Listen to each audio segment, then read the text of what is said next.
as you may know, I write for the newspaper in Davidson County, which is one of several areas in the 6th District that's seen a lot of its manufacturing base shut its doors and leave town. So I just thought I'd ask, how would you support job growth in areas like ours that have lost thousands of manufacturing jobs over the last 10 to 15 years?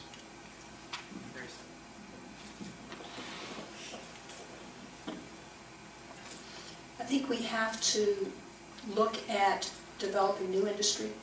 I think that 80% of the jobs that have been created since 1990 are in small businesses. So I think we have to look at small business development, small business incubators. When you have incubators developing a business, 87% of them are in business 5 years later. 84% of them stay local. We need to look at new industries that are green, that are developing ways of making our homes more energy efficient, that are ways that we can develop energy such as biofuel.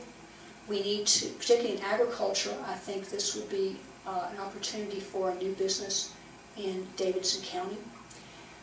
We want to support the community colleges because they are where we retrain individuals who are transitioning from one job to another. We need to support research. We have a local center, the Nanoscience and Nanoengineering Center that's being developed by UNCG and North Carolina A&T.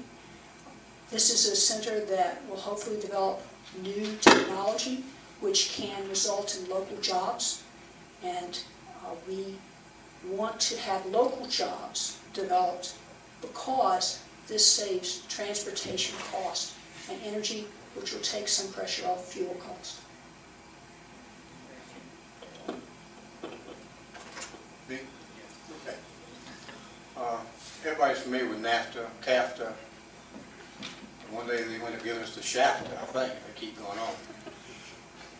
What's happening here is that industry has moved out of the country because it's cheaper to produce something overseas, not because the market disappeared. What they do then is once they manufacture it, they turn it and ship it back into here for us to buy. And that works real good for the bottom line. If you've got a lot of stock and you're invested heavily, you've done well up until this point. Or at least up until the point that you destroy the job market here in the United States where people don't have any money to buy anything with. When you see a BMW plant come to Greenville, South Carolina, they didn't come to Greenville because they liked America. They came because it was cheaper to build in America than it was to build in Germany. Same thing with Toyota and Honda. The reason Honda has done so well is because they make quality cars. General Motors decided they would go the fast buck route. That has hurt us economically. All our industry is on the bottom line, but they'll sacrifice us or anything else to do so. If we continue on like we are, we'll lose 30 million jobs projected in this country. We can't afford that. So we've got immigrants coming in, regardless of what your stands are, they're here.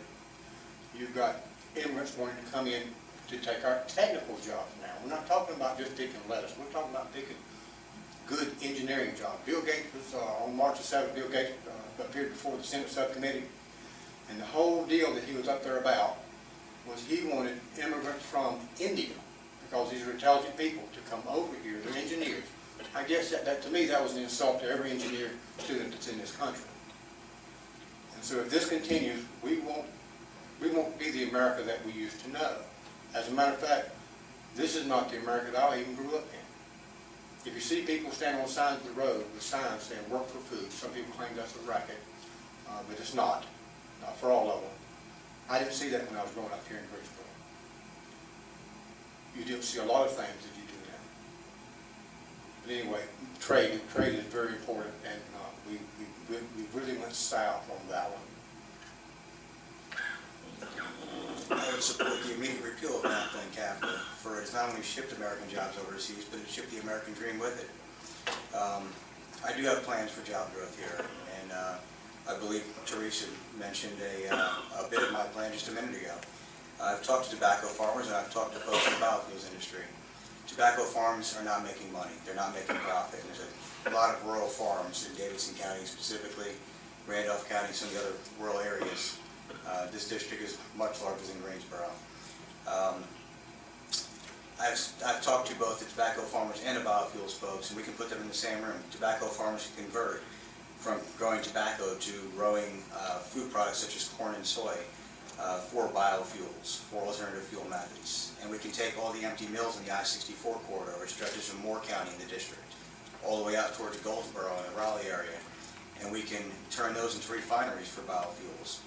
With the state legislature passing a bill, I believe it was last session, to fully fund a research and development facility at NC State University, we can become the leading producer for biofuels in this country.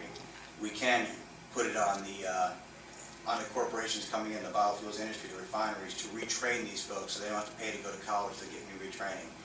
And we can help those farmers have a profit. I'm going to make that happen for the farmers by introducing a bill in Congress to give no-interest, low-interest government-secured loans so they can buy the harvesting equipment and fertilizers they need to make that expensive transformation. The only thing holding them back from doing it right now. They've been subsidizing grapes, and to grow for wine vineyards here in North Carolina, that's just not making them a profit. And we need to do better by our farmers, we need to do better by people who've been put out of work in the mills. Those same people that are on the unemployment line right now can go back and work in refineries, work in those same mills, and probably make better money than they made before when it's said and done.